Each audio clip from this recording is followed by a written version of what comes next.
Então, começou a existir um movimento de desconfiança, inclusive dos aliados. Que é uma prova maior do que ele falar que vai invadir a Groenlândia. Os caras é aliado dele. O cara quer entrar em guerra com um aliado, né? Então, o mundo... Quando eu falo assim, pode adiar momentaneamente no curto prazo, mas depois vai acelerar, porque o mundo inteiro vai fazer um movimento contrário ao interesse dos Estados Unidos. Tanto você viu, acho que foi essa semana, o primeiro-ministro do Canadá já se reuniu com o Xi Jinping. Os caras já estão... porque ele quer confrontar os Estados Unidos? Não, cara, porque a China... Todo o sinal que a China dá para o mundo é de colaboração econômica.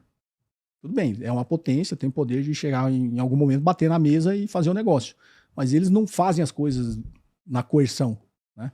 O que a China está fazendo, quando você fala, esses organismos multilaterais não servem para nada, e a China vai lá e procura, né? Faz a denúncia na OMC, faz a denúncia na ONU, para quem está muito de fora, para falar assim, que besteira, não vai adiantar nada, né?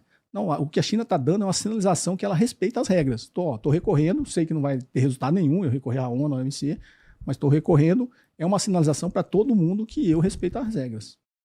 Por isso, o resto do mundo está procurando. Inclusive, tem... acho que foi até em 2004 que ia ter um grande acordo da União Europeia com a China, os Estados Unidos foi lá e minou, né? Fez esse acordo não acontecer. Então, já existe, já há algum tempo, um movimento dos países desenvolvidos de se aliar, pelo menos economicamente, à China, porque é uma vantagem. Quem não quer aproveitar a ascensão econômica chinesa para desenvolver a sua própria economia? O que eu acho que talvez tenha que ser feito maior pensando no Brasil é fazer bons acordos, né? Sei lá, hoje eu sou a única mulher no baile, né? Tem 2 caras querendo me cotejando aqui, a China e os Estados Unidos.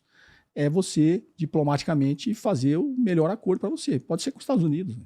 Se o melhor acordo for com os Estados Unidos, faz com ele, mas se for melhor com a China, eu faço com a China. O que os Estados Unidos faz é chegar e não deixar você fazer com o outro. A China nunca brigou com o Brasil por os acordos que o Brasil fez com os Estados Unidos. E você acha que isso é uma coisa que pode acontecer? Você tem um impedimento formal de... no limite, o que o Donald Trump está sinalizando, que no limite ele vai vir pela força, né? Você não vai fazer negócio. Que é o que ele fez com o Irã agora, né? Os países que têm relação comercial com o Irã vai ser sobretaxado em 25%. Você imagina, o Brasil exporta 2,3 bilhão em alimentos, milho, soja, em alimentos para o Irã, né? Se o Brasil parar de fazer isso...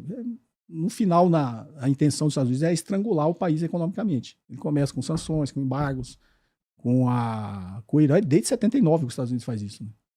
Embargos, sanções, tal, vai minando, estrangulando o país economicamente. Estava fazendo com a Venezuela, né? Então, e tentou fazer com a Rússia, que não deu certo porque o Sul Global se aliou à Rússia, né?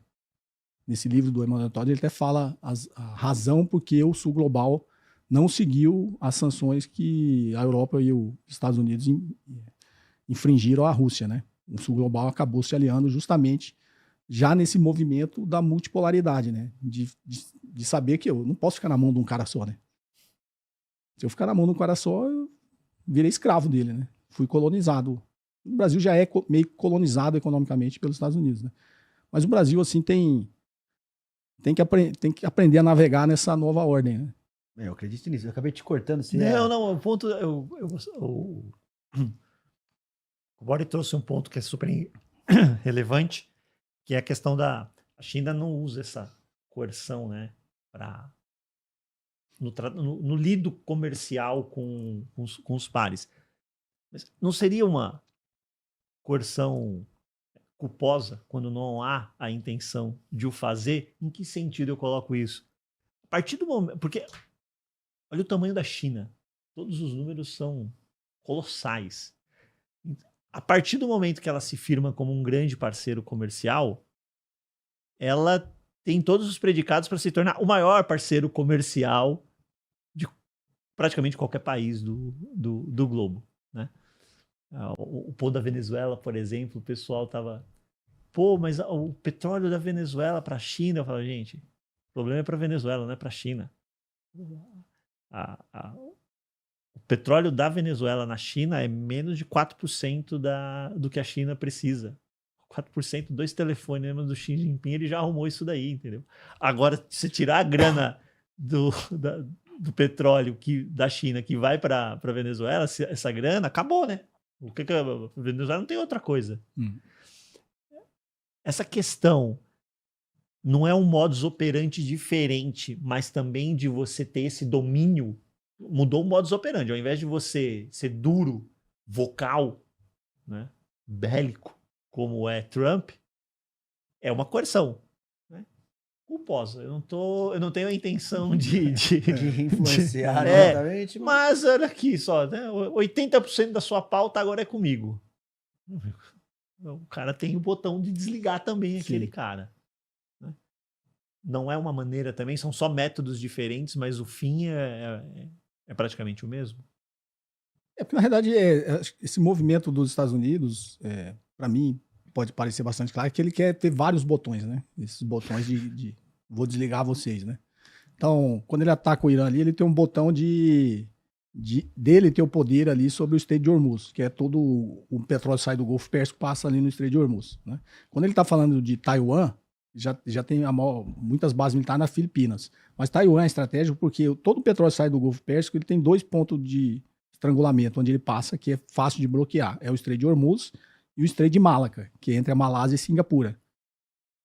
E é todo o petróleo que vai para o Japão também.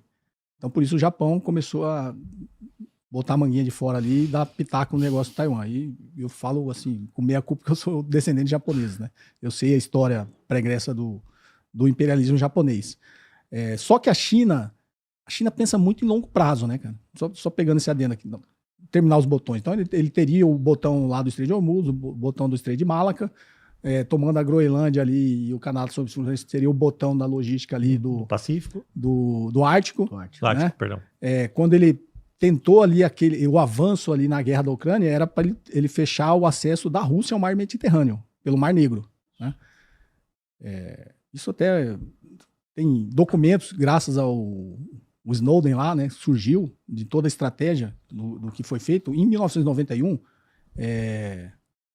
acho que é James Baker, era o secretário de Estado americano, e o Hans-Dietrich Gessner, que era o primeiro-ministro da Alemanha, até sobre um acordo da reunificação da Alemanha, depois que caiu o bloco soviético, com o Gorbachev, eles fizeram um acordo que a OTAN não iria se expandir para o leste europeu, né, em direção à Rússia, e, teoricamente, a Rússia, o bloco soviético se desfazendo, sem poder econômico, né, todo bagunçado, eles prometeram que o Pacto de Varsóvia poderia ser dissolvido, que a OTAN não seria uma ameaça. Né? Porque de um lado da Europa ali era a OTAN e do lado do leste europeu era o Pacto de Varsóvia, que era a aliança militar da União Soviética.